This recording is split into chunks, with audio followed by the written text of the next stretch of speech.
share my screen. Mhm.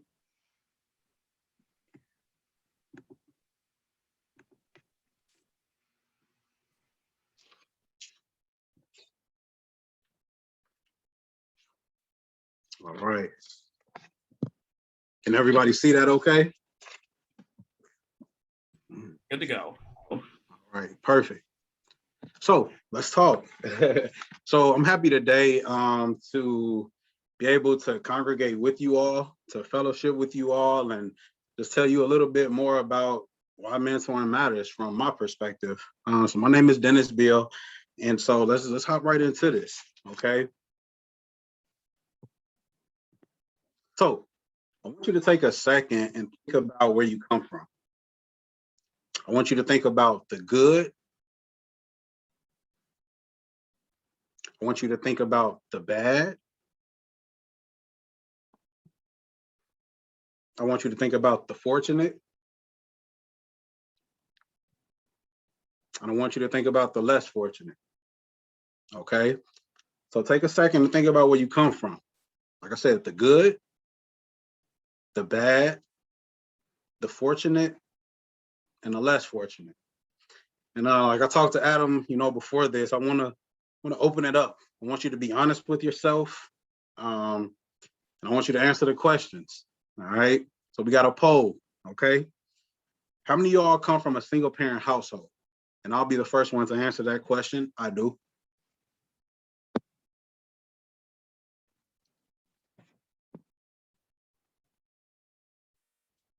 Okay. How many of y'all come from a household where you had both of your parents?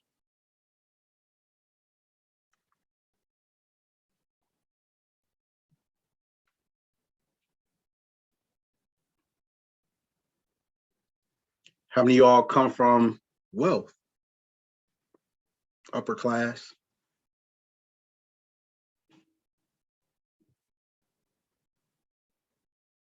Okay. Couple people. All right. And the last one is poverty. And I'll be the first one to say that. I come from poverty. Okay. So I'm here this afternoon to tell you all a little bit about my story. And I'm going to say it like this. Everybody has a mentor and everybody has a story. But let me tell you more about my story and why mentoring matters. And one thing that I learned about my story is that it's not about where you came from, but it's about where you're going. Okay. So this is my family.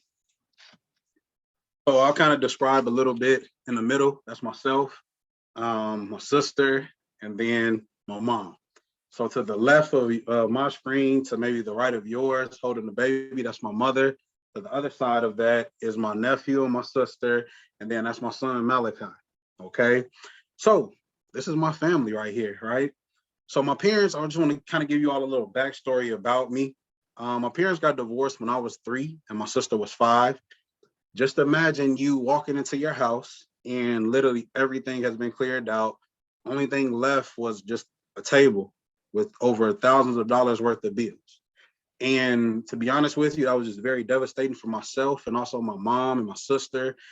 And I saw instantly right away kind of the leadership in my mom. I saw her drive right then and there. I mean, obviously, I saw her kind of internalize the pain a little bit, but she also expressed it, in a way where it wasn't, in a physical way or anything like that. It was just very emotional. Okay. But I seen her pick up, pull her pants up, and just say it's time. And she took, I'll say it like this: I saw her work ethic. Her work ethic was phenomenal. She always kept 2 jobs after the situation came about. She got our needs versus our wants. And I seen her literally take care of the situation overall. And one of the things that I definitely want to highlight, when you're going through certain situations in life, some people resort to drugs and some people resort to alcohol.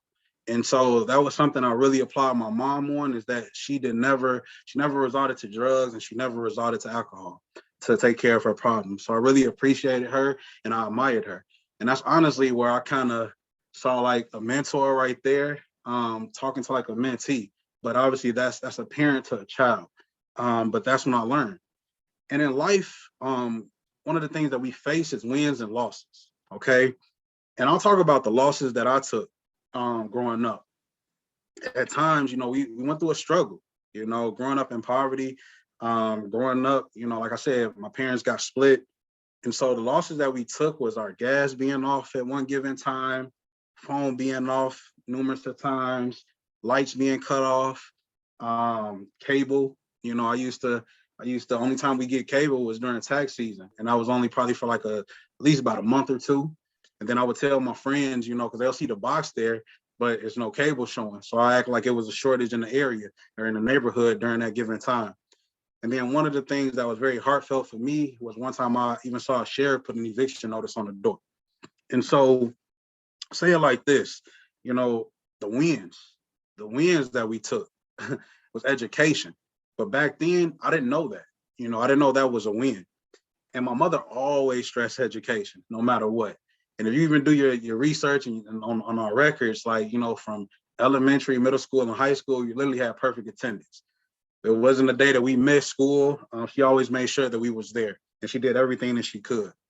And one of the things that I learned from my mom is that people can take tangible things from you, but they can never take your education once you attain it.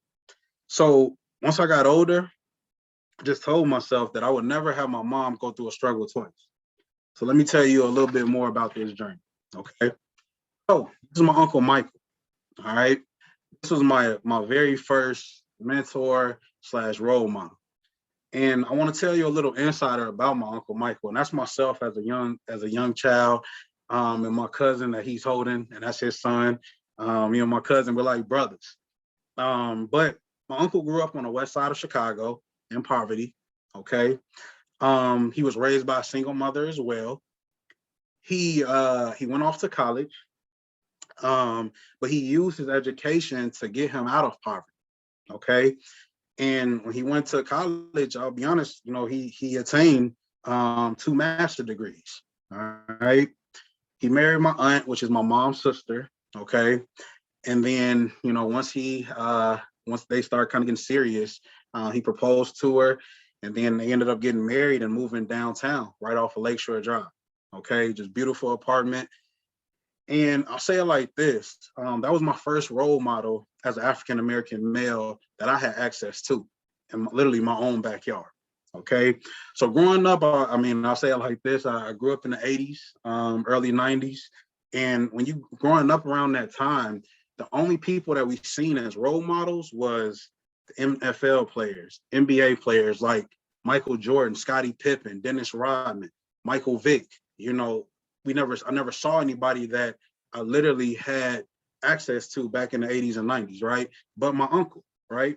So I watched him take care of his family, okay? This was the only African-American man that I saw literally never miss work. And when I say he never missed work, my uncle literally had about, I want to say 2 years worth of sick days just saved up.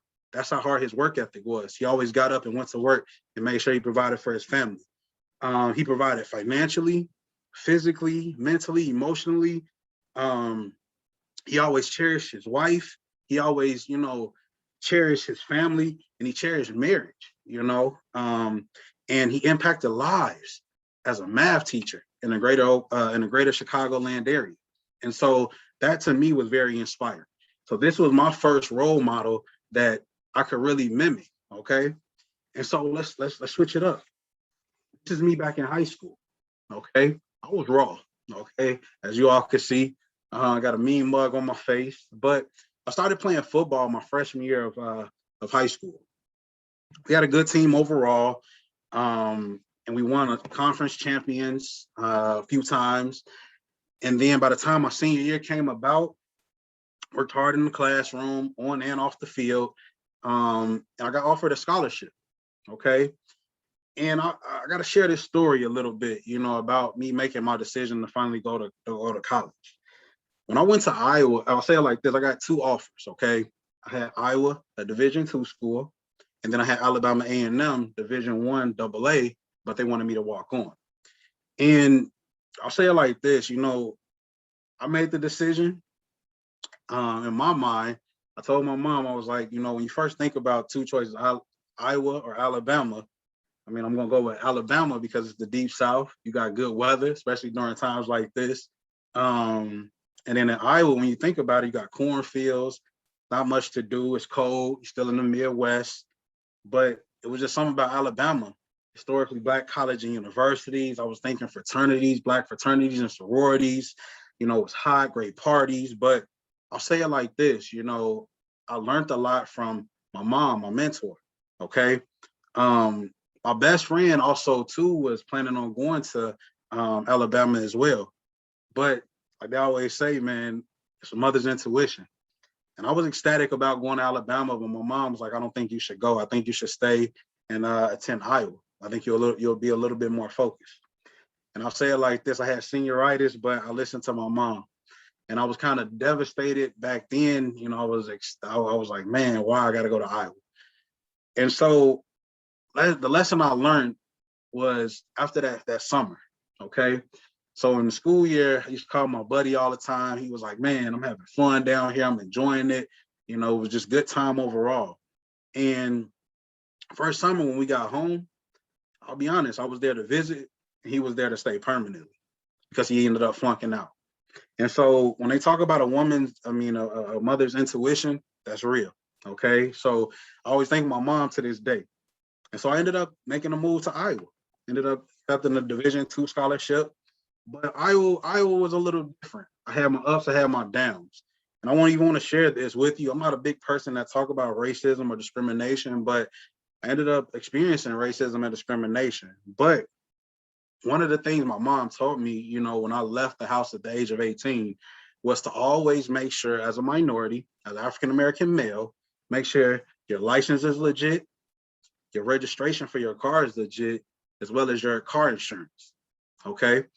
And the reason why is because it was one summer that I stayed and I ended up getting pulled over. In the midst of me getting pulled over, the cop was like, what are you doing here in the city? And I told him, I was working, going to school, working in the town for the summer at an egg factory. And we was working 12-hour shifts. And he was like, basically, wanted to search the car and thought I was just there selling drugs. And so, no lie, I looked down. I gave him my license, registration, insurance. Everything was legit. He was taking a little bit longer than normal. And then I just remember looking at my phone, texting my mom, telling her I got pulled over, looking back up, and then all of a sudden it was 9 squad cars lined up. Okay. I feared for my life. I'm not going to lie to you all. The officer made me turn off my vehicle, throw the keys out the car, made me get out the vehicle, walk back towards them, and put me in handcuffs. And so he told me I wasn't under arrest, but that was their proper protocol. And so I was sitting there, they searched the car, didn't find anything. I mean, I didn't have anything on me. And I was just literally coming home from work. And so that was kind of like the first time that I experienced racism and discrimination. But I'll say it like this: it just wasn't all bad times in Iowa. I ended up meeting one of my best friends, Dylan. How we even met, me and him ended up playing NBA Live every day after practice. Every day after practice, we'll play the game and just talk about different subjects and what have you, and just really establish our friendship. And so he got me interested about in coming to the University of Wisconsin Eau Claire. And so this is him right here. I'll tell you, like, it's a transferring process. Didn't really know much about it. I was even just grateful to just be even in college in general. So thinking about transferring was not on my radar at all when I first got to Iowa.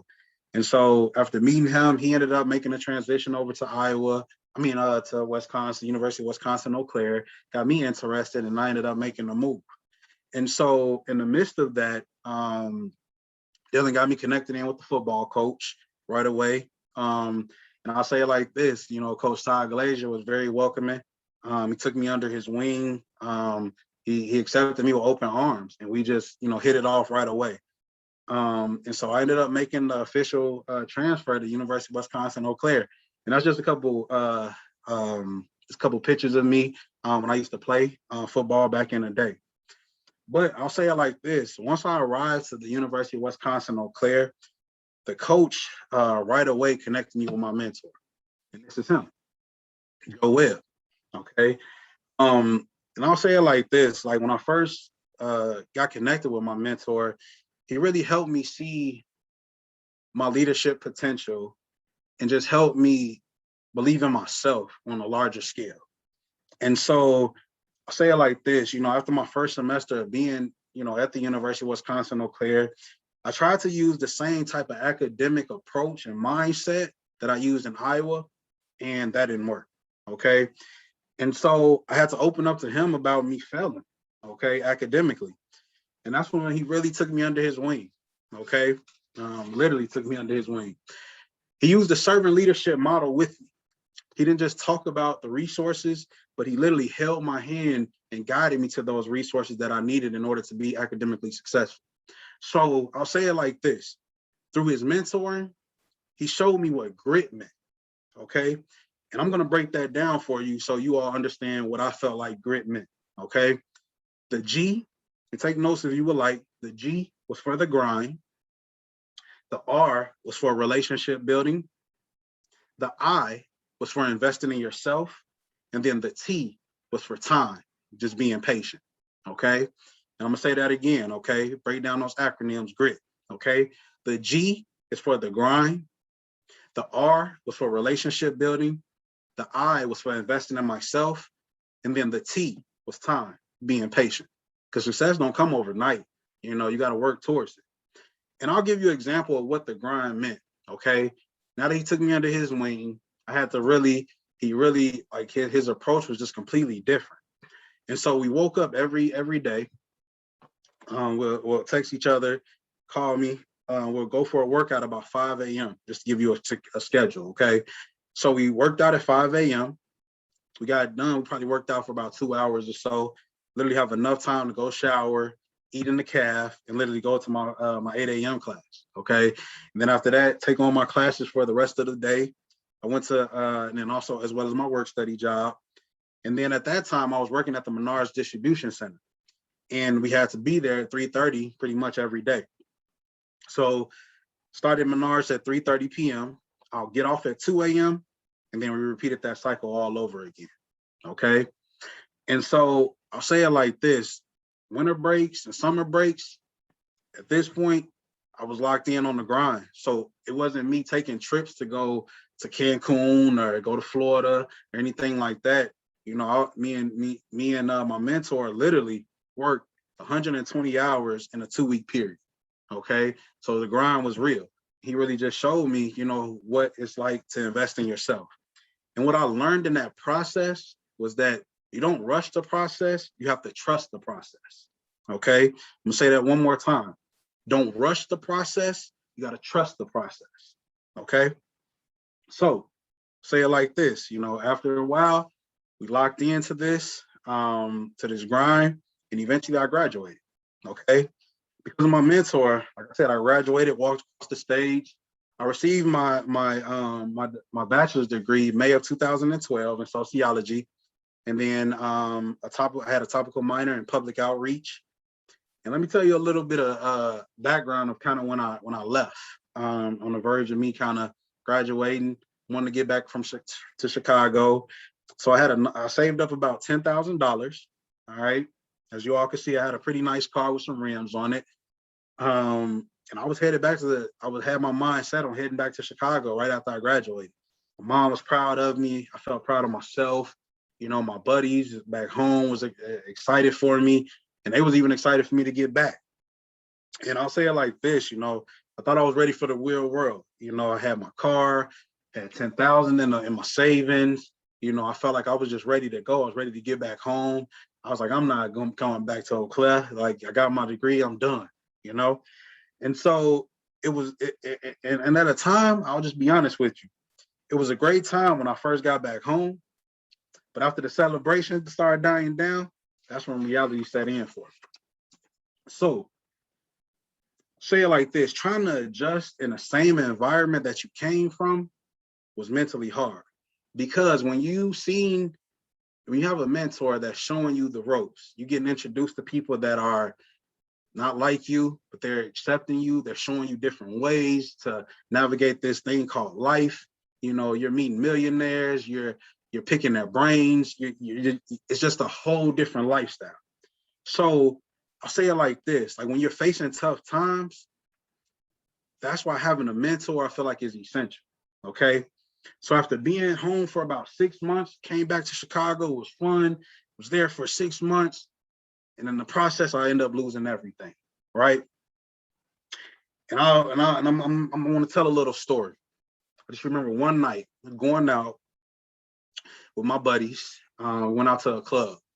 It was a real popular club back then, and I just remember us getting into it with some guys in the club that night, and then things escalated once the club let out. So we ended up getting into a fight, and then all of a sudden, in the midst of us fighting, somebody pulled a gun out on me. So I'm looking down that barrel of that gun, my light flashing before my eyes, my adrenaline's rushing. And luckily, you know, one of my buddies kind of de-escalated the situation. Police came and I wasn't shot and killed. And so I'll be honest with you, I couldn't sleep that night. It was just hard for me to just sleep and just kind of take in what had just happened. And the next day I ended up calling my coach and, like I said, my mentor. And I'll be honest with you, I prayed, you know, as a Christian, you know, I prayed and I was just like, God, I don't know like what just happened, but I gotta get out of here. I gotta get out of Chicago. I felt like, and I told my coach and my mentor this, I felt like I was either gonna be dead or in jail, the route I was going down. And so something that my mentor had always told me in the midst of, you know, working with him, is that he told me that God will never put you in a situation or in a position that you won't be able to handle. And so, man, I realized a few things in that process, you know, and and I'm gonna break it down. I learned three things, okay? It's to one, never burn your bridges, because you never know when you got to cross that bridge again, right? Two, I kept my faith in God, because regardless of the storm eventually got an expiration date, right? So nothing lasts forever. And then three, I never lost sight of my goals and my dreams, okay? And so one thing I will say is that, like they say, without rain, nothing grows, right? So I called my coach, you know, and he told me basically come back. And he was like, I'll look out for you if you do everything on your end. He held me accountable. You know, he said he'll make sure I have a place, a roof over my head. I'll make sure you have transportation. I'll make sure you get a job so you can start making some money and get back on your feet. So I was like, man, I talked to my mom, talked to my family, and I was like, I'm leaving Chicago and I'm about to go back. I got to go back. I don't feel like my mission is complete there yet. And so everybody was like, why go back? Why go back? And I was like, I had to, and I have to. I got to fulfill these goals and these dreams. So I ended up taking my coach's advice and ended up coming back to Eau Claire. And I came back, my mentee actually picked me up from the bus station. I had about $100 in my pocket, $80 in my account, and I had about 2 bags, okay? And I'll be honest with you, I was just very skinny. I lost a lot of weight because I was just depressed and stopped working out. And so I'll be honest with you, you know, he did everything that he promised. Made sure I had a roof over my head. Then when I got back, the grind for me just got real, okay?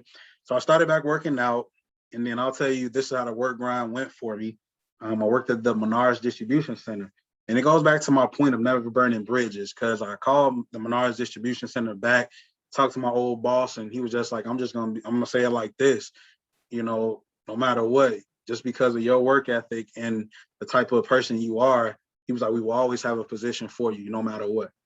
And so that's when I knew it was real. So I started back working at the Menards Distribution Center. And again, started at 3:30 p.m., ended up getting off at 2 a.m. And then I picked up a second job, which was FedEx. And I went to FedEx from 2:30 a.m. to about 7:30 a.m. And then I'll get off. My coach will pick me up. He'll take me over to the field. I'll help him with spring ball and coaching.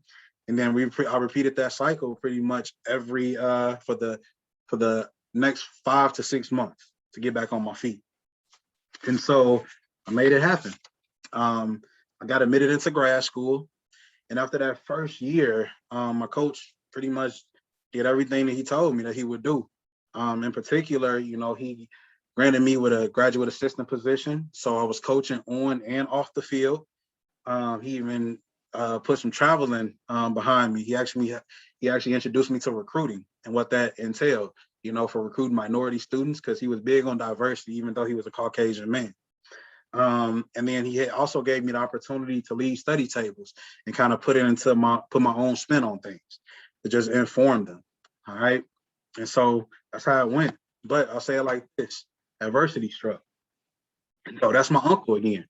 I just remember my second year of going into grad school, ended up getting a phone call that my uncle had been shot, and he was hit by a straight bullet. Okay.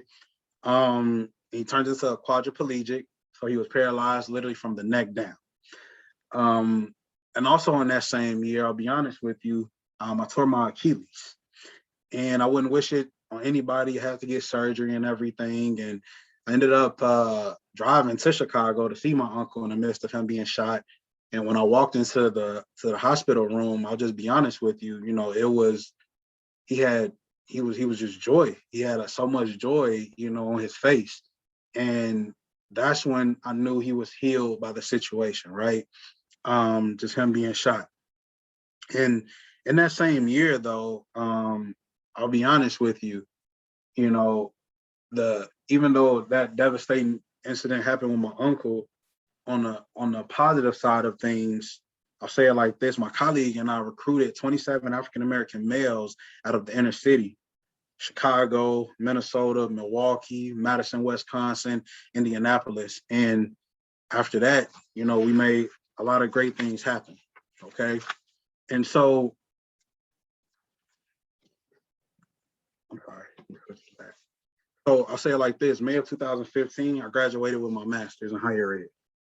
But in the midst of me graduating, I found my purpose in higher ed. Okay. I felt like God called me to higher education. And I'll say it like this: I started learning about these ships, is what I call them, that my mentor used on me. And I felt like, how do I use this type of system for the students that I will be working with, right? And so, especially working in higher ed, I just knew how my mentor changed my life with these 4 ships. And I was like, how can I continue to embed them? And if you got a pen, you can write these ships down, okay? And these ships entail leadership, scholarship, internships, relationships, okay? I'm gonna give you those 4 ships again. That was leadership, scholarships, internships, and relationships. And what do all those words have in common? Ships. And what do ships do? They sail. They continue to take you places. And so I ended up getting hired right away at the University of Wisconsin, Eau Claire, to recruit and retain minority students. And I'll just say it like this: these are the 4 ships that I instilled in my students. So I want to talk about how higher education changed my life. I got up 2 pictures, right? And I want to talk about the young man in the yellow, okay? That was me, just raw, okay? I had a role model, but I didn't have a hands-on mentor that really could help and direct me to these goals and these dreams, right? So physically in that picture, right, I was trying to attract a certain type of popularity, not knowing that in the professional world, the first impression is always the best impression. And I'll just be honest, I would not be taken serious if I would have showed up, to this presentation looking like the way I did in that picture, okay? And mentally in that picture, okay, I had goals and dreams, but not a clear vision or direction on how I would achieve them, okay? And now, suit and tie. I love bow ties. I got one on today, and I know how to actually tie them, right? But my mentor instilled in me: dress for where you want to be and not for where you're currently at. And I'm gonna say that one more time so people in the back can hear it, all right? My mentor instilled in me: dress for where you want to be and not for where you're currently at, okay? And then mentally I learned, right, is that students don't really care about what you know until they really know how much you care, okay? I'll say that one more time.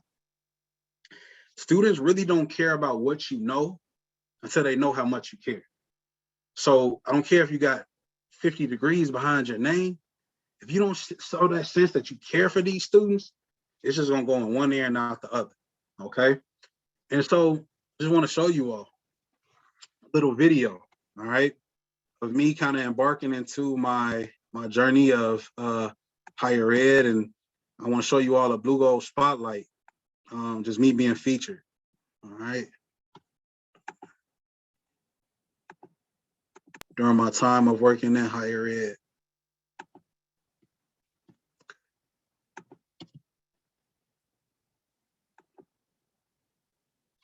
Ashley Home Store's lowest prices of the season are here. Beds starting at just $4.99. Dining. My academic passion, I would just say, is helping students. Because I was once a student that came from low income, first generation, underrepresented population. Growing up in a single parent household, my mom's struggle is really made my hustle and made me even want to help students that's coming from similar situations as mine. Higher education is what saved my life, and I want to use that to change lives of individuals that are embarking in higher education. I'm an advocate for my students, and I try to just make sure that they are well taken care of, because this is going to be their home away from home for 4, 5, 6 years. For somebody to believe in me, I think that was helpful for me throughout my mentoring piece. But now me believing in these different students, and they really see that, and kind of, I guess you could say, every day that they talk about it, you know what I mean? So that kind of, like, I guess you could say, that brings joy to my heart.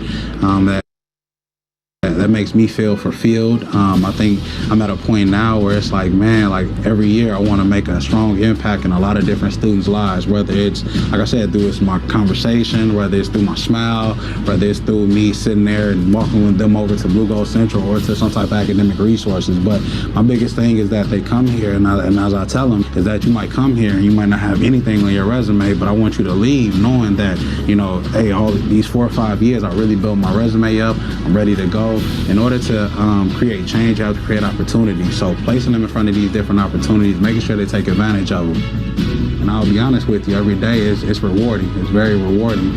Sometimes you're like, man, is my work really working? And when you see students that are attaining jobs, getting scholarships, you know what I mean, to, talking to their mom and dads and saying, hey, I've landed a job and, I'm ready to go. So, and I think that's the biggest stressor, for students that are getting done with school. The Blue Gold Beginning Learning community has been very helpful for a lot of our students of color, for them taking 2 courses when they first come in, the Gen 100 course, which is a course that I teach, and then the Women in the Civil Rights Movement. They learned about it in the classroom, and after that they go on a 10-day journey throughout the Deep South. I want to create the change that I did not see throughout my time that I was here, so at the same time, like, make sure that I'm an advocate for these students, making sure that I'm a mentor for these students, making sure they get into the right courses that they need. I don't want to set them up for failure. I want to make sure that they're very successful throughout their first year all the way on up to their senior year. And I love my job. It's not really a job for me, it's my passion. So it's 24-hour, 7-day grind. As long as they're happy, I'm happy, and I'm going to continue to put my best foot forward. One of the 4 things that I've learned that has been helpful in helping students succeed is scholarships, internships, relationships, and leadership. And what do all those words have in common? Ships. And what do ships do? They sail, they take you places. So making sure that I put forth those efforts to make sure that they have those 4 key components, I think they'll forever be successful at UW-Eau Claire.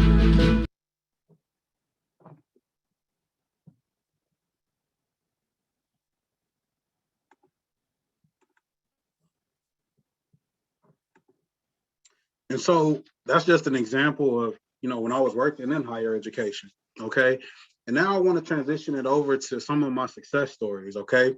So, because it's only right that I even talk through some of the mentees who I've worked with in the past and also still currently working. This right here is one of my mentees. Carlos Craig is his name. He's originally from the north side of Minneapolis. If you don't know about the north side of Minneapolis, that's basically the hood. It's basically your underrepresented community. It's basically where a lot of poverty is located at for a lot of minorities. And I'll say it like this, the Carlos lost about 8 people throughout his college journey. And I was, literally, there for him every step of the way. And I'll say it like this, I'm just grateful to be there because I learned a lot in that process. Learned a lot from him. I just learned a lot of being with him. He eventually turned into my roommate. I worked together, worked out together. Basically, the same thing that my mentor did with me. I just continue to pay it forward. We helped them attend, a lot of different professional development sessions. I even at times I used to drive from back home to North Minneapolis, and I would even stay and just fellowship with his family and just really get to know him. And so I'm happy to say now that the Carlos has graduated, doing some phenomenal things, but it's something that I want to even put out there that he even put out, and it's something just his words, okay. Just hear it out, okay. It's not about it's not your job to be everything to everyone. Self-destruction is understanding that it is a process of fixing/healing yourself, in which you find out who you really are. Get out of your own way. Don't allow your circumstances or your talent to limit the growth of your potential. Forgive yourself for your faults and shortcomings. Embrace it. Your newly developed strength is a testimony for your second chance. And so I'm happy to say that he's doing some phenomenal things. He actually moved to Georgia. He's actually in a process of finishing up his master's degree at the University of Georgia. He's currently now working in higher education as well as a personal trainer. Okay, so that's really a success story right there. All right. Another one of my mentees is Eric Holman. I'll be honest with you, when I first, met Eric, a little rough around the edges, just very hardcore. He trusted no one. Okay. It took a while for me to even gain his trust. And then I'll say it like this, like I didn't understand why he was so tough. But I got to share with you all this success letter that he wrote for me. Okay. And if you got a little time, we're gonna talk about this. Okay. So say it like this. This is his success letter. My name is Eric Holman, and I'm from the north side of Milwaukee. I grew up in a single parent household with 3 other siblings until we split when I was in 8th grade due to poverty factors. Okay. My 8th grade basketball coach let me live in his house, and he still provides for me 8 years later. My mother did everything she could to support the family, but it came to a point where she couldn't do much because of her steady change in the workplace. My mother suffered extreme anger problems and took it out on my siblings and I. My father is a crack addict and was only in my life to discipline me. I was never close to my father because he was in and out of prison for many years. I didn't have much of a role model growing up, but I always enjoyed sports. I enrolled in Milwaukee Lutheran High School, where I was a 3-sport athlete. Sports were my way out. They kept me hungry and out of trouble. I have a major anger issue because that's what my mom would yell every day. Throughout high school, those anger issues would affect my playing time because I couldn't control my emotions. I was very negative, and it affected the people I was around. In high school, I had some success with football and decided to play in college. I decided to attend the University of Wisconsin-Eau Claire because my friend was thinking about coming. The decision to attend the university was one of the best choices I ever made. When I came to the university, I was dealing with culture shock because there weren't many African Americans. Coming from a predominantly Black neighborhood to an all-white community was very different for me. The head coach, Todd Glazier, was a very influential figure at my time at the university. I can go to him for literally anything. Coach Glazier was like a father that I never had. He introduced me to a gentleman by the name of Dennis Beale. Dennis single-handedly changed my life for the better. He helped me figure out what I wanted to do in life. Dennis connected me with my advisor, and she was the kindest-hearted lady I ever met, Melissa Bronstead-Bronze. She helped me with class loads and even allowed me to help her with the campus climate study. I couldn't thank her enough. Whenever I needed help with anything, I could go to Melissa or Dennis. Throughout my time at the university, Dennis has always motivated me to be better in the classroom or on the field. Dennis is a big reason on why I was elected as a team captain at the university. He pushed me mentally and physically in the weight room. Dennis also helped me with several internships, scholarships, jobs, and financial problems. I also had the opportunity to travel to Philadelphia for a white privilege conference, and it changed my life for the better. being able to build a relationship with other successful Black men changed my perspective on life. I wouldn't have been able to do any of this without Dennis. He would do anything to make sure that you are on the right track. I can't thank him enough for what he has done for me at my time at the university. If it wasn't for Dennis, I don't think I would be where I am today. I had dreams and aspirations of graduating and playing ball overseas, and Dennis supported me 100% of the way. He always made sure in the weight room I stayed focused on my goals. And honestly, he went and played professional ball in Slovakia, which was a dream come true. Never been overseas, never had a passport. And then another piece is that I never thought that a kid that battled poverty and emotional issues could graduate from college and receive a professional contract to play in Europe. I can say that Dennis Beale has changed my life and will forever be grateful because he showed me how to be a man and handle my business. Dennis will forever be a part of my life, and I hope he can keep inspiring kids all over the world. And so one of the things that I say, you know, about Eric is doing some great things. That's him right there. That's actually us in Philadelphia when we ended up taking that trip. Okay. This was him playing ball. That's a picture of him ball overseas in Slovakia. And he also actually went back and went to the Czech Republic. And then he got some great highlights. I'll be honest with you. He became team captain. Also defensive player of the year. So he went over there and he didn't play. Okay. And so I'm just very proud of him and his success. All right. So I want to even transition into programs that I have created in order to create change. But I want to start by talking about the reason behind certain things. It's just like I feel as if when you start a business, you have to have a purpose and a reason behind why you start something, right? So you don't know who that is? I'm going to talk about it. That's Philando Castile. So back in 2016, I'll say it like this. This was July 6, 2016. Philando Castile was fatally shot during a traffic stop by police officers. Okay. And back in 2016, you had a lot of African-American males being shot and killed in our society. And to me, that was an issue and a problem that I just told myself, whenever I get into a position of power to make change, I want to help our young men just become more educated. And not just our young men, but just minorities in general when they get pulled over by police. Okay. That's one thing. Another thing was Derek. Derek's death. Okay. That's Derek, the bigger guy that's standing next to me in the purple tie. I'll say it like this. That was very devastating for me. I remember like it was yesterday. I got to tell you all a little backstory. Back in 2016, in that same year, Philando Castile got killed. In Chicago, where I'm originally from, it was several hundred homicides, 3,000 shootings, and over 4,000 shooting victims. Okay? I'm going to say that one more time so you all understand it. It was 700 homicides, 3,000 shootings, and over 4,000 shooting victims. And guess what? Derek was a part of that number. And so when I ended up getting a call the day after Christmas that Derek had been shot and killed. And I remember like it was yesterday. I just remember getting a call from a coach and they said, have you talked to Derek? I haven't heard from him in about 2 weeks. It's not like him. Could you see every time I look him up, it said he's been fatally shot.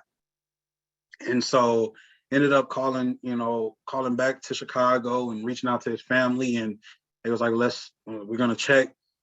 And there were so many killings happening in Chicago that Derek's body had been sitting in the morgue for at least about 2 weeks, unidentified. Okay. So that's how many killings was going on in Chicago. And that was just very devastating for me because that was my best friend. That was somebody who, you got goals and dreams and aspirations, and you all brought in 27 African-American males that from the inner city and brought them to a rural area like Eau Claire to change their lives and change their perspective. And now it's just you to lead the pack. That was hard for me. And I heard some years ago at a conference that said, use your pain as propane and use that to spark something within your life. Okay. Let me give you that one more time. Use your pain as propane and use that to spark something within your life. Guess what I did? Started Black Male Empowerment. So I established Black Male Empowerment at the University of Wisconsin-Eau Claire in February of 2017. I created about 7 leadership positions. So then that way they can learn what it's like to be on the board, first off and foremost, but then also take on responsibilities as a leader. Okay. We got social media pages out there. We also did Blue Gold Radio, where we had different discussions and topics, from Trayvon Martin to Philando Castile to success, leadership, all that. Okay. In 2018, we ended up making that dream come true of us going to the United Kingdom. We conducted research in 3 different areas, from communication, education, and business. Okay. BME, I'm happy to say, is now officially a student organization at the University of Wisconsin-Eau Claire. And then during my time of me being an advisor and those rights and responsibilities I don't own anymore, the university is over that now. But we created a day on campus, whether it have been a Monday or a Wednesday, just to help with understanding, how do you change the stigma behind African-American men, right? And so it goes back to the point of what my mentor used to instill in me, dress for where you want to be and not for currently where you at. And so that was just something that, we dressed up in professional attire that looked like myself. And then later on in that evening, we would talk about success, leadership, financial literacy, and just fellowship amongst each other. The other big piece of it was I did a variety of different events. We hosted every year a BME Soul Food Dinner when I was an advisor over the group. We did barbershop talk where I brought different barbers to campus to cut hair, because when you're coming to a rural area like Eau Claire, before that, we didn't have all these different barbershops. We didn't have support, where these young men could go literally get their hair cut every 2 weeks. And if you don't know about African-American hair, just know, like, we like to go to the barbershop, we like to, that's kind of like our safe haven, but that's kind of some of the things that we did. And then we also wanted to kind of just change the stigma, in regards for people seeing more minority men that look like myself, to volunteer at the community table, help us show the good deeds of what, of what we're all about. And so that's what we did. And so I'll show you all kind of just an idea of what the Black Male Empowerment Group looked like. This was the leadership board at one given time. Like I said, we did a variety of different events with them. That's the thing about it, like I was just a hands-on mentor with them. We went to Men's Warehouse. And the reason for us even going to Men's Warehouse was to help these young men learn what it's like to get sized up for a suit. So then that way they have their sizes for their suits. So if they need to go out and go purchase a t-shirt or a dress shirt or, slacks or a suit in general, they'll have their sizes, right? And then it prepares them for the real world. So when they get out into the real world, they're not paying for all these different suits with their first paycheck. They already got like a nice buffer of, professional development type clothing that they can wear during the time being. And like I said, we brought barbers to campus just to give exposure, and I'll even say it like this: Elite Sports Barbershop is based now out of, it was in Eau Claire, but now Brian Diaz is now located in the Twin Cities now with his shop. But, Brian, dropped out of school his sophomore year, but now he's very successful. And seeing somebody that they can be able to relate to, I think they really enjoy that. And, Brian was a great mentor to a lot of these young men and just showing them that barbering is an actual career and you can make it happen if you want to. Okay. This was our soul food dinner to help with cultural competency. It's just like, having the different cultural awareness type of events that you put on for your culture. Soul food is big in the African-American community, from fried chicken to candy yams, collard greens, baked mac and cheese, the banana pudding, peach cobbler, different things like that. So I made sure during my time of me working at the university, I made sure that we put together these different events. And when we first started, we started off with about 20 to 30 people attending the soul food dinner. And then kind of like my last year before I took on my own business, we literally had about 250 people show up. And it was just great time, great fellowship, and just to get a better understanding of what we come from and the type of food that we eat. All right. And like I said, we gave back during the community table because as we all know, winter could be very deadly in Wisconsin. So I just wanted to make sure that we gave back hat, scarf, gloves, basically giving back to the community, you know, to make sure that these people that need this type of stuff, that they got it, you know. So we made sure of that. Like I said, we took the group to London and Paris for 21 days to conduct research. We partnered up with the University of Winchester, which was a great opportunity, very life-changing for a lot of these young men. We had an opportunity to stay at a mansion while we were there, eat a 3 to 4 course meal.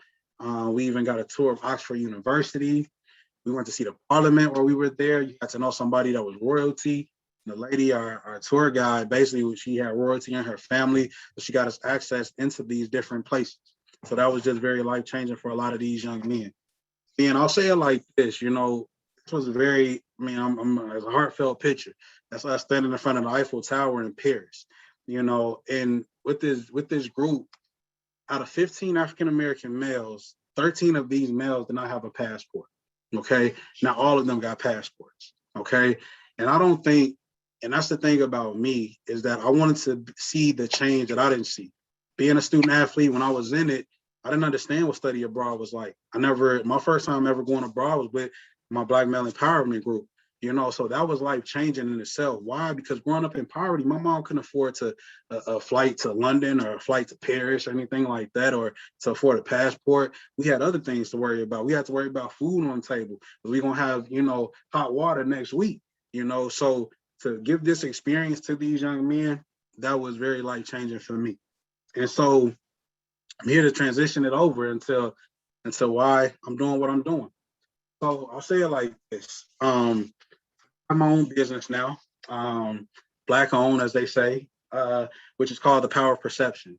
And I talk about it's kind of broken off into 3 different entities, but the one that's leading right now is mentoring.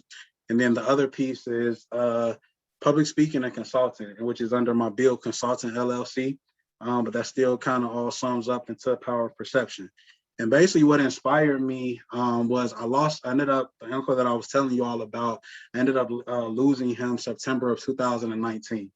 He caught pneumonia, and then he was in and out of the hospital, and then he ended up passing away September of 2019. Very devastating for me, but a lot of different things came over me. Was that, what if I could have mentored the young man or young lady that shot that gun? You know, my uncle would still be here today. And so that's what really inspired me to want to start my own mentoring program. And basically, I'm working with the Oakland Area School District. I have a couple other chapters as well, like the Boys and Girls Club. And so basically, with this, I'm working with 6th through 12th grade African American and biracial youth. And I want to help this population, you know, to become better, do better. You know, I feel like the George Floyd situation really opened up our eyes to see the inequality that's happening in our world today. And it's 2021 and there's still not, you know, equality happening, right? We got to fight for this. And so one of the things that I came up with was that in order to create change, you must create opportunities. So with this population, there's a lot of different things that I had to do a lot of research on, and I learned throughout my time, okay? So basically, I'll say it like this, you know, these are certain stats that stood out to me right away. Okay, I'm not gonna go through everything, but I'll just kind of throw out some points, right? So on average, you got Black 8th grade students who score 47% lower on the math exam than their white counterparts. And then Black 4th grade reading levels are 39% lower than their scores amongst their white students. And then Wisconsin superintendent said that the achievement gap is a crisis, and closing the gap is imperative for our state, right? So we see it's a problem already. Another thing, this is something that, you know, can be scary for the African American community because it's, as you all can see, it's 1.03% versus 90% Caucasians, right? So when you break down the numbers, that's 700 compared to 61,000. Okay, that could be a little intimidating. All right. Another thing, look at that. Look at this. Okay, as you all can see. All right, 2 graphs there, right? So African Americans are the lowest by race to graduate high school as well as obtain a bachelor's degree. And then what they say is that kids who spend half of their childhood in poverty has a high school graduation rate of 68%. And then as you all can see, the poverty rates in Eau Claire amongst the highest is African American. So what do we have in the greater Eau Claire community that's serving this population? And I'm not talking just during Black History Month. I'm talking about making something that's geared specifically towards this population. And that's the reason why I started the Power of Perception. Okay. And so basically I'll kind of go through a couple photos so you all can get an understanding of kind of what the Power of Perception has done already. But when we first launched in February of 2020, you know, obviously during the pandemic, well, before the pandemic actually happened and before the incident with George Floyd happened, we launched Power of Perception. And so basically, as you all can see, we just did vision boards with the kids to get a better understanding of what are they seeing? What are their thoughts? You know what I mean? What's going on with this population, you know? So kind of some of the results for them. I want to get a feel for what they wanted so we can kind of cater the program to what they're looking for versus what I'm looking for, right? And so we did a variety of different activities with them. Went to Momentum Fitness. Brewer is actually one of my close friends. We actually used to play football at the University of Wisconsin Eau Claire. We were teammates, but we actually, Jim gave us a tour of Momentum Fitness, and I wanted them to just see the relationship, right? As a mentor to mentee. I want them to see as their mentor, me interacting with people that don't look like myself, so they can understand how I'm fostering the relationship. So it's not tension. I feel like when everything happened with George Floyd, it caused a lot of tension between African American and Caucasian people. And so if I can kind of foster that relationship and bridge that gap, that's what I feel like the goal is. Okay. And so I just wanted to kind of just show you all just an example of kind of what we've been doing. We had to obviously switch it over to virtual. Just in February, we did historically Black colleges and university, just actual virtual tour. We had some people, some alumni of historically Black colleges and universities, just tell their experience overall. Okay. Another big thing was that we did, virtual tutoring. We had to kind of get a little clever with it. Obviously, during the pandemic, we weren't doing anything in person. So I just got tutors to help us out with a variety of different subjects from math, science, English, social studies, or just getting help academically overall, helping those students become better, just not only just in the classroom, but also just greater people in general. Okay. Also, due to the poverty rates in Eau Claire, once a month, I deliver care packages to the mentees within the group. Okay. And this one here, I'll even explain this one. Gave out care packages actually in September before the school year had actually started. We gave $50 Nike gift cards to the mentees, and then to the parents, we gave them $100 Target gift cards. So then that way they could not only get food that they needed for that week and school supplies, but also too any type of household items they might need in order to help these students not worry about certain things like food or, cosmetology type of things to, just general hygiene items. We wanted to help out. And like I said, it goes back to how do you help that population that's in poverty, all right? And so that's kind of one of the things, this is one of the care packages that we gave kind of during the heat of the pandemic. Obviously, it was a shortage on toilet paper and paper towels. So this is kind of an idea of like us just giving back. We also put on our first toy drive. We had a Black Santa. We blessed about 100 families who were African American and biracial. We gave cultural relevant books to them, as you all can see in the picture. We had them take a picture with a Black Santa. And I'm be honest with you all, like this was an event that we just literally put on this past December that many people didn't really know about, and they were just surprised by the population that needed our help the most. And so it was just very rewarding for our staff just to give away, gifts and what have you to these families that were less fortunate. And like I said, it goes back to the poverty rates in Eau Claire, amongst the highest are African Americans. So if we can give them a good Christmas, that's what we wanted to do. Okay. And also want to show a video. Gave out vans for the POP mentees committing to POP, to the POP plan. Just attending the sessions, just being active, being present. And as a mentee, you have to be coachable. You have to be open to catering to your mentor, right? And so I want to show you all just a little video of what that entailed too. I'll show that real quick as well.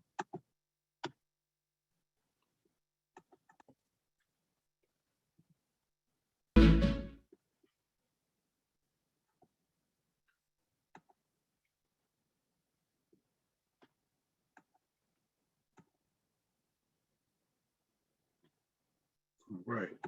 Hi, I just want to say thank you all again for so much to the donors, first off and foremost, for making this big contribution of vans to the POP mentees. And basically, we giving out vans for the POPs committing to the POP plan. So basically, we went around the community, dropped off vans to the POP mentees that attended 3 or more sessions back in February.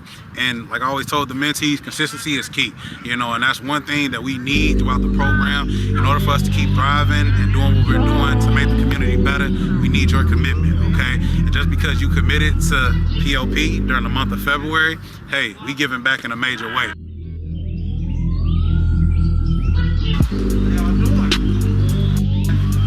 This Jeremiah right here.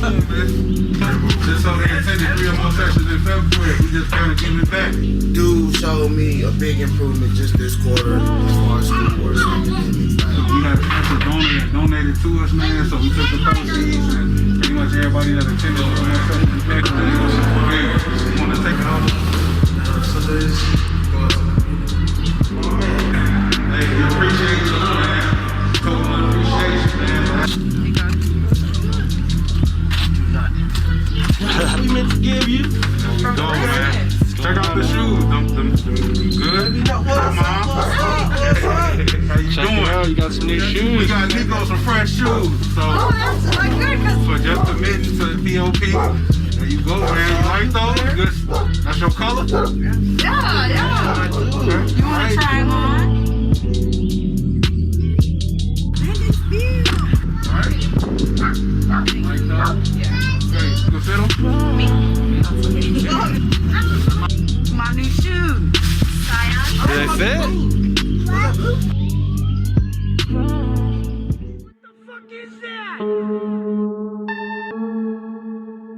It's for you, my brother. Thank you. Got your fans on. We appreciate you, man, being part of the program, doing what you need to do, man.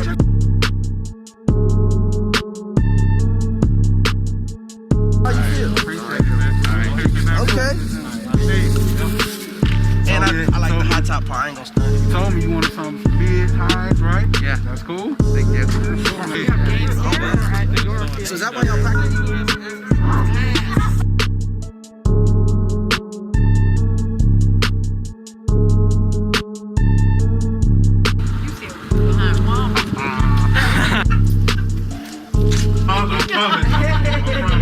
These special, man. I had to go get these special for you. You want to try them on, man? Let me see. You like that? Yeah. Oh, yeah, man. There we go. I love it.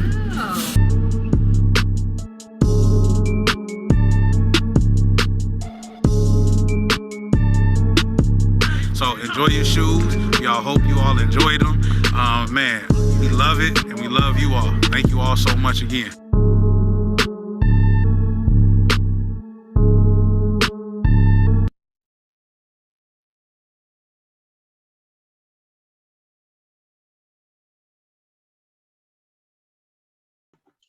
And so that was just an example of kind of, you know, us kind of giving back to mentees. Also in summary, you know, I just want to say it like this, like I call it the building blocks to success, as well as best practices for mentoring, for becoming a mentor / mentee. So one, I'll say it like this, you know, help your mentee or if you're a mentor, determine their grit. And for mine, it was like the G was for the grind, the R was for the relationship building, the I was for investing in yourself, and then the T was for time, just being patient. 2, make sure that they utilize their resources. That's what they call resources, right? 3, if you or a mentee don't have a mentor, encourage them to, okay? Encourage them to get a mentor. 4, ships. Remember those 4 ships. If you're working with college students or on the verge of going to college, high school seniors, have them take advantage of the 4 ships, the leadership, scholarships, internships, relationships, okay? And then 5, you want to become a mentor, like I say it like this, you know, I feel like these are the best practices that I learned. You have to be passionate about being a mentor, right?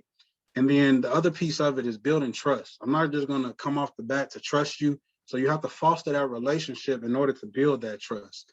And then mentees, invest in a mentor. You know what I mean? And like, if you're not invested, what's the point of having that person as a mentor? And then make sure it's a mutual commitment. You know, I'm not going to put in the time if you're not going to put in the time, right? So I just want to give you all kind of just, if it wasn't for my mentor, I wouldn't have the status that I have today. I wouldn't have the education and the rewards that I have today. And I have a bachelor's degree in sociology, as well as a master's in higher education / professional development. And then I have to talk about my awards. I'm not big on them, but at the same time, I don't do it for the awards. I do it because I'm passionate about the work that I'm doing. But just this year, I won a 2021 Hero of a Lifetime Award through American Red Cross of Wisconsin. Back in 2019, I was awarded the Board of Regents Diversity Award over the University of Wisconsin Systems.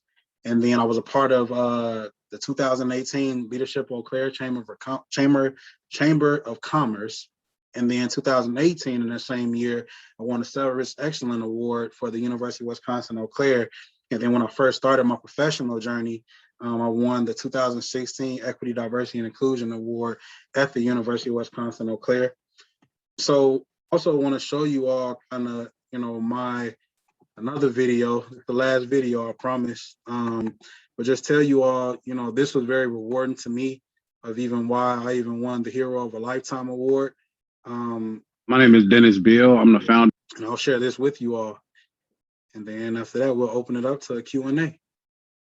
And the owner of the Power of Perception. The Power of Perception is broken off into 3 different entities, but the one that is, I guess you could say, is taking over the community is a mentoring program. Worked in higher education for about 5 years or so, made a lot of great impacts. I even started up the Black Male Empowerment at the University of Wisconsin Eau Claire. My life motto when I wake up every day is to change lives daily. We was in person, and then all of a sudden we got shut down due to COVID. So we had to make it entertaining for them and just make it, something that they could look forward to. We're actually doing virtual tutoring. Understand, it's just not like your average program. If there's students out there that could use the help, the mentoring or just tutoring, come on and join the program. I think you would definitely benefit from it. And I want to show these young men and young women that, you can be a vice president one day. You can be president one day. You can be a secretary one day. You can call some shots and, really, put your name and have a voice out there within the community, within our country. I want to continue to advocate and be an ally for, our students. That's the reason why I really appreciate the support behind the city of Eau Claire and all the people that I've already partnered with and continue to partner with, within the near future. We deliver care packages. So it was just very rewarding and very, something that they can always look forward to. I'm really grateful for all the people that we partner with all the way up to this point, from Red Cross to, Royal Credit Union to the school district, from the Eau Claire area school district to the Chippewa school district, even the Boys and Girls Club. I'm very grateful for my staff. I wouldn't be, we wouldn't be thriving the way we are if it wasn't for the staff, and I'm very grateful for them. They really helped me in so many different ways. They pushed me to be better. They pushed me to, do the great work that, I was called to do. So, I'm very grateful for all the support. Shout out to my wife, for even helping me out behind the scenes, and just for my family. I wouldn't have gone through, coming from a single parent household, and my sister, those are great people that are in my life, and, it's helped me become the man I am today. And just very grateful for my uncle for inspiring me and showing me the way. So those are people that I'm grateful for, and I appreciate all the support. If you haven't checked us out, please check us out, powerperceptionllc.org, and if you need somebody to come in to do some speaking, motivational speaking, uplift, or just some diversity training, consider Power Perception for that opportunity. And I'm very grateful for this opportunity this morning.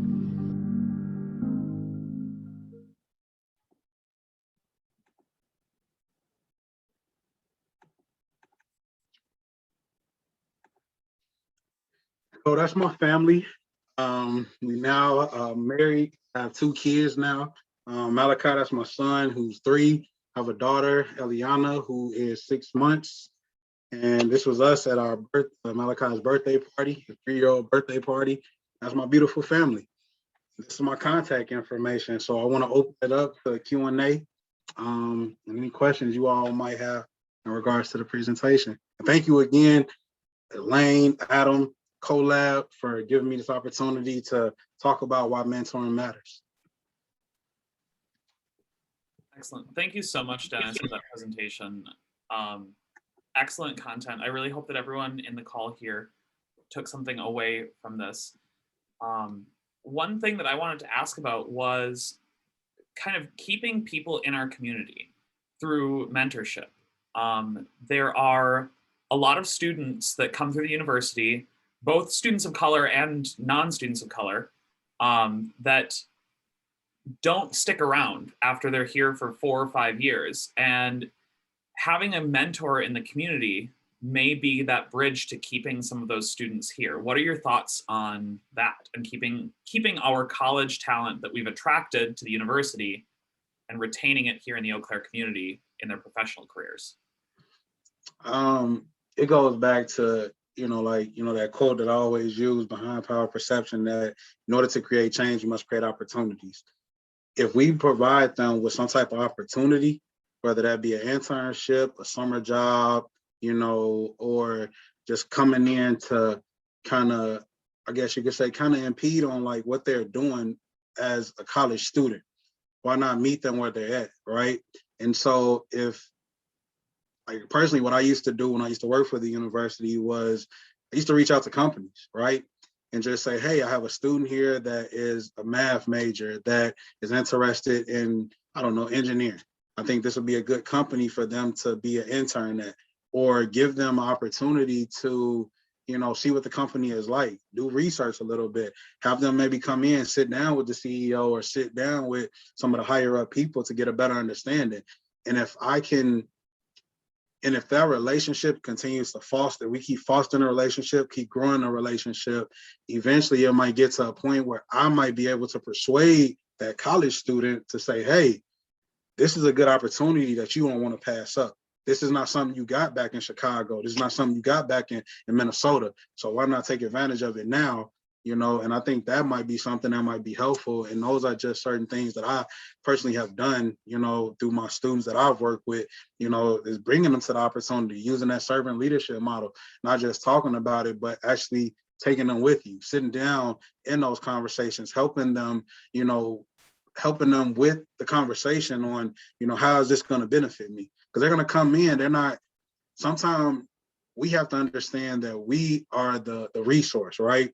But we have to show them how to take advantage of resources, right? And so if I can literally persuade or talk through the opportunities of staying here versus you going over here trying to compete with this, that, and the third, it's not going to work. So why not kind of get your feet wet and get yourself established? And then once you do that, I think it opens up, to more opportunities for them staying. So that's my take.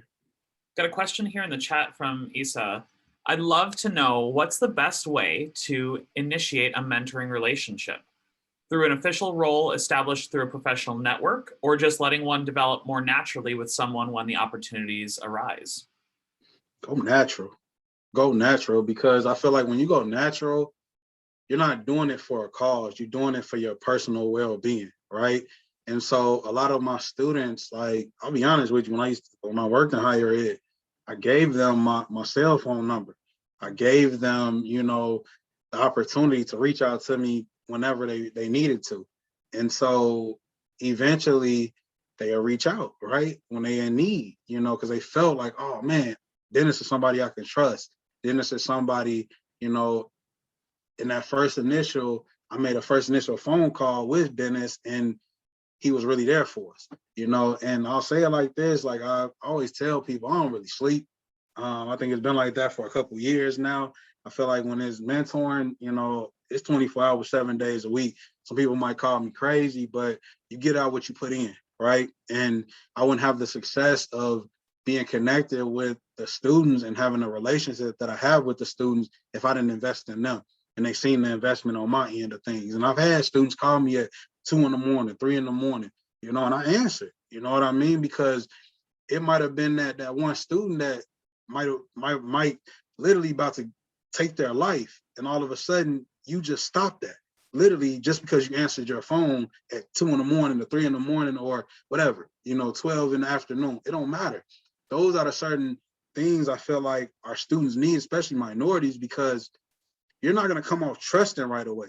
I'm not going to come off the bat saying that I trust you.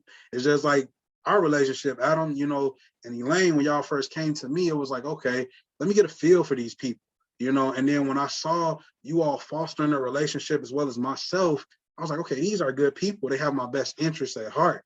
And so as a mentee, you can feel that if it's authentic, if it's real, if it's, even if it's like you're just doing it for the likes, or you're just doing it because to say that you're a mentor.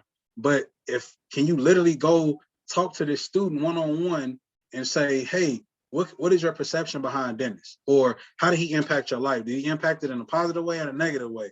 And I'll be honest with you, you're going to get the real from them if it's not an authentic relationship. But if it is, they're going to express like, man, Dennis changed my life. And that's the reason why I had to read a lot of these success stories, because the thing about it is, like, I'm passionate about this work. I feel like it's needed, you know, especially with our minorities today. How do you help create change?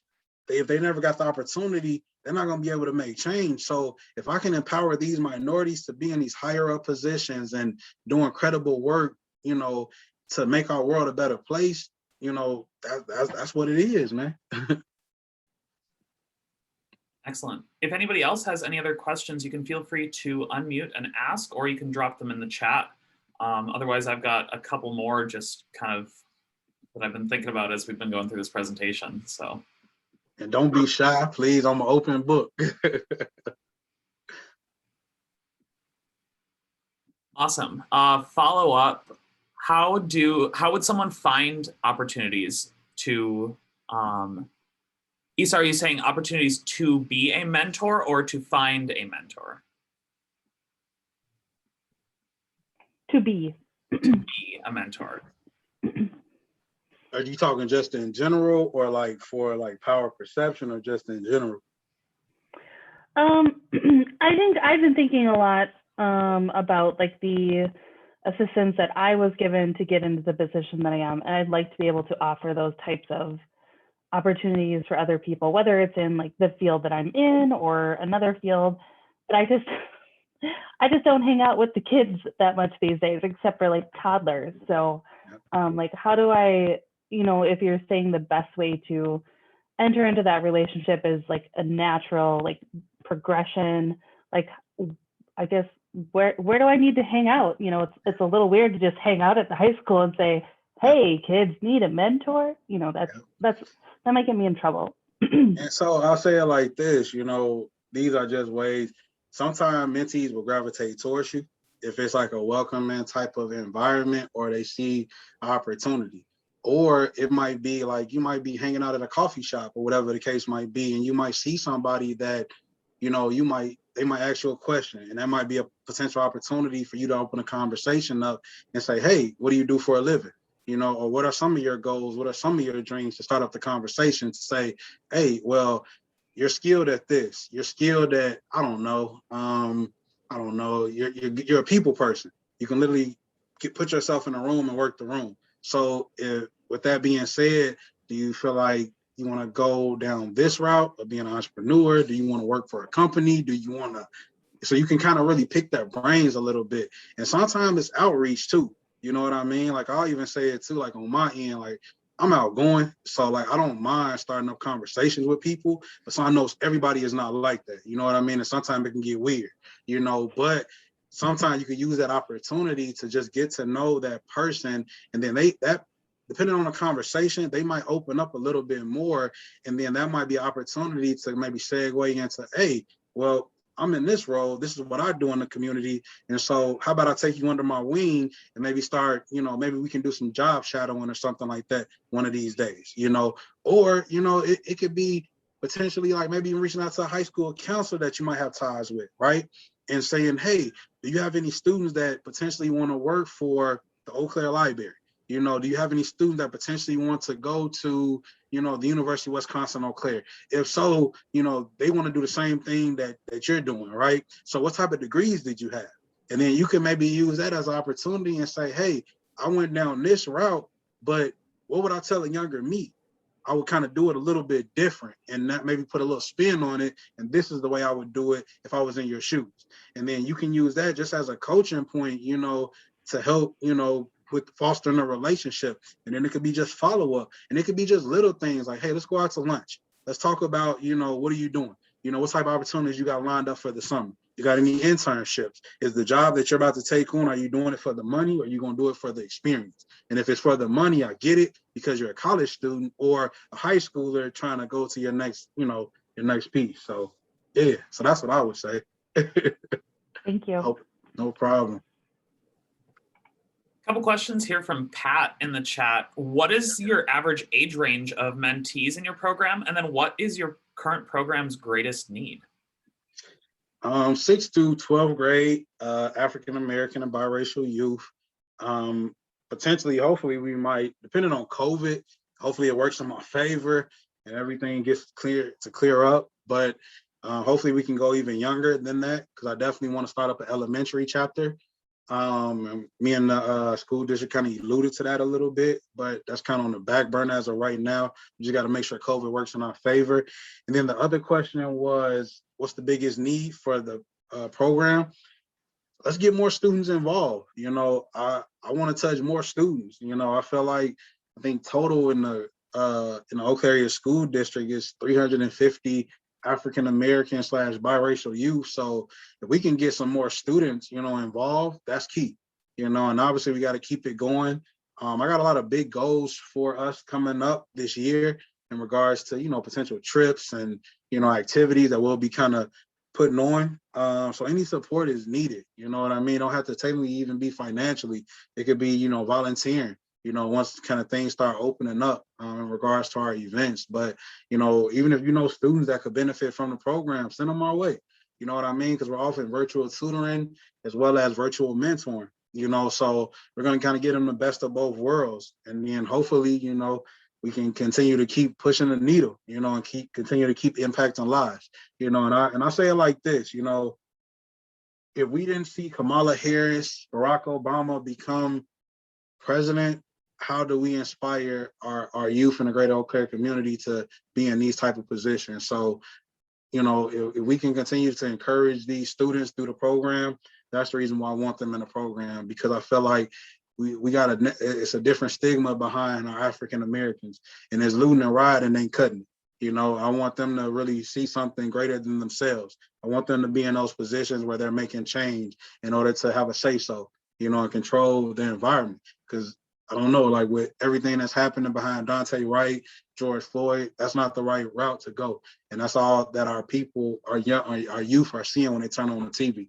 So if I can get them to see professionals that are doing great things in our world today, that's the message and that's the goal. So, Dennis, could you share just a little bit about what a typical mentoring session is like for Power Perception, and who are the types of people that you're putting up in front of them? Because it's not like you're just putting CEOs, it's not like you're just putting like leaders and people, you're putting people in all sorts of professions in front of these students.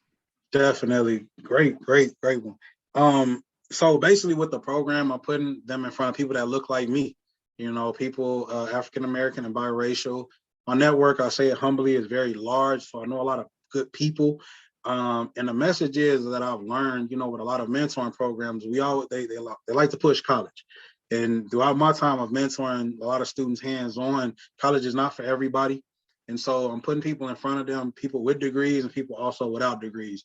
It's helping them understand the message of you don't really have to have a degree in order to be successful. And I always use an example like my cousin. My cousin is the personal bodyguard to Travis Scott, right? And so he just took out a loan from his parents of $10,000, did tactical training, and then all of a sudden, he's doing phenomenal. Like he literally took a leap out on faith and, invested in his career, did what he needed to do. Very successful now, even got a documentary on Netflix with Travis Scott, to, him buying his first mansion this past year, so I'm putting people in front of them to tell their story. And I don't want to hear the glitz and the glamours. I want them to talk about the raw, like the good, the bad, the ugly. What type of adversity did you face along this journey? Is there anything that you would tell a younger you? Like for me, I personally would tell myself, like, I would have picked up a trade. I'm just gonna be honest with myself versus me going to college and trying to figure out, okay, I got to do all these 50 different classes to figure out one major, right? And so those are just certain things I want to help just continue to inspire, many of our people. So, those are kind of speakers that I'm putting in front of them. And then, like I said, once a month, we do care packages to give back. And then I got different people from all walks of life, from barbers to hairstylists to professional security to post office workers. We even had Chief Rokas on to even talk about, policing and what diversity looks like within the community, get his perspective, the kids' perspective, so he can hear it, so it's not just coming directly from me, so those are just certain things that we're doing. And, as we continue to grow, I'm a doer, I don't just talk about what I do, but just know this year we're going to be doing some great things just to bring awareness and, making sure that these students get the best of both worlds. So, yeah. Awesome. Well, thank you so much, Dennis. I really, really appreciate your time today. I hope that everyone in the audience today got something valuable out of the presentation. As I mentioned, we recorded today, so we'll share that link afterwards to that recording so that you can access it. And I see that Casey's got lots of notes. So if you need to go back and review that video, feel free to do that. Dennis, you're doing amazing things for our community, and I'm so excited to welcome you back into the community here in about a month and Yes. See everything that you are doing kind of make that big impact for our community and see the long-term effects of what you're doing here in the Chippewa Valley. So thank you so much. Thank you again, and thank you all for attending. I really appreciate it, and it's you all supporting me that's helped me continue to do the work that I'm doing. So keep doing what you all are doing. It's very needed and very valued. So thank you again, Adam, Elaine, CoLab, for this opportunity. I really appreciate it, and you all take care. Thank you. And once again, thanks to our sponsor, Northwestern Bank, for sponsoring our programming. We couldn't do it without you. So thank you again. Thank you. See you all. Take care. Bye. Bye-bye.